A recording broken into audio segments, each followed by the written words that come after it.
আসসালামু আলাইকুম ওরহমতুল্লাহি বারাকাতুহু। আশা করি সবাই মহান রব্বুল আলামিনের অশেষ রহমতে আপনারা সকলে ভালো আছেন ইনশাল্লাহ। আমি আপনাদের দোয়ায় আমি আল্লাহর রহমতে অনেক ভালো আছি। আজকে আমি আপনাদের জন্য বশীকরণের আরও একটি সহজ সরল আমল নিয়ে হাজির হয়েছি। যে নকশাটি বা আমলটির মাধ্যমে আপনি আপনার স্বামীকে, ভালোবাসার মানুষটিকে, পছন্দের মানুষটিকে, স্বামীকে কিংবা স্ত্রীকে কিংবা আপনার সন্তানকে কিভাবে নিজের আয়ত্তের মধ্যে রাখবেন, কিভাবে নিজের হাতের মুঠোর মধ্যে রাখবেন, কিভাবে তার মন জয় করবেন, নিজের দিকে সবসময় আকৃষ্ট রাখবেন, সেই সম্পর্কিত আরও একটি আমল নিয়ে হাজির হয়েছি। আশা করি সবাই একদম শুরু থেকে শেষ পর্যন্ত দেখবেন। যদি টেনে টেনে দেখেন তাহলে কিছুই বুঝবেন না, আর না বুঝে শত শত আমল করলে জীবনেও রেজাল্ট পাবেন না, ফলাফল জিরো হবে।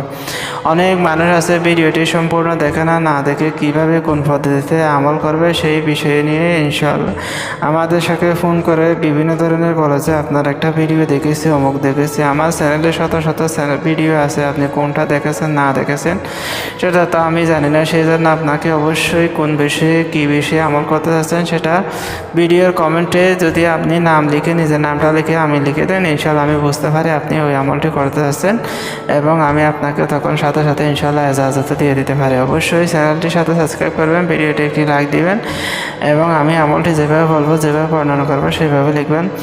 তার আগে আপনাদেরকে কিছু গুরুত্বপূর্ণ কথা, যেটা না বলে নয়। বর্তমান সময়ে ফেসবুক এবং ইউটিউবের মধ্যে আপনারা দেখতে পাবেন হাজার হাজার ভণ্ড কবিরাজ মানুষকে ধোঁকা দিচ্ছে, মানুষের সাথে প্রতারণা করতেছে, মানুষকে বিভ্রান্ত করতেছে। ইনশাআল্লাহ সেই সমস্ত মানুষের কাছ থেকে দূরে থাকবে, নিজের কাজ নিজেরা করবেন। আল্লাহ অবশ্যই আপনাদেরকে কামিয়াবি দান করবে, সফলতা দান করবেন ইনশাআল্লাহ।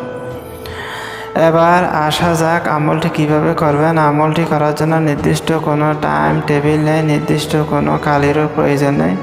তবে সবচেয়ে ভালো হয় জাফরানের কালি, লাল কালি। জাফরানের কালি না পেলে আপনারা লাল কালি দিয়ে লিখবেন ইনশাআল্লাহ।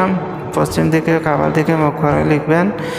গায়ে সুগন্ধি জাতীয় আতর মাখবেন, আগরবাতি জ্বালাবেন, সুন্দর করে পাক পবিত্র হয়ে নকশাটি আমি যেভাবে লিখেছি হুবহু সেইভাবে লিখার পর আপনি কি করবেন, এই নকশাটি নিচে আপনার যাকে বদ্ধভাবে বস করতে চাচ্ছেন, ধরুন আপনার ছেলে আপনার কথা শুনতেছে না, আপনার মেয়ে আপনার কথা শুনতেছে না, তাদের সকলের নাম দিবেন।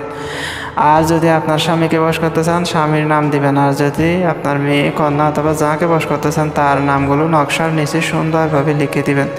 লিখে দেওয়ার পর তারপর আপনি যদি ছেলে হন তাহলে নকশাটি আপনার ডান হাতে, মেয়ে হলে আপনার বাম হাতে ধারণ করবেন। যতদিন পর্যন্ত রাখবেন এই নকশাটি ইনশাআল্লাহ, ততদিন পর্যন্ত তারা আপনার পাঠ্য বশ অনুগত থাকবে।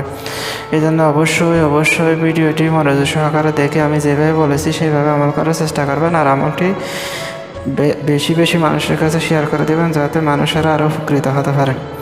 আমার জন্য দোয়া করবেন যাতে সামনে আরও আমল নিয়ে হাজির হতে পারে। আসসালামু আলাইকুম ওরহমতুল্লাহি ওয়া বারাকাতুহু।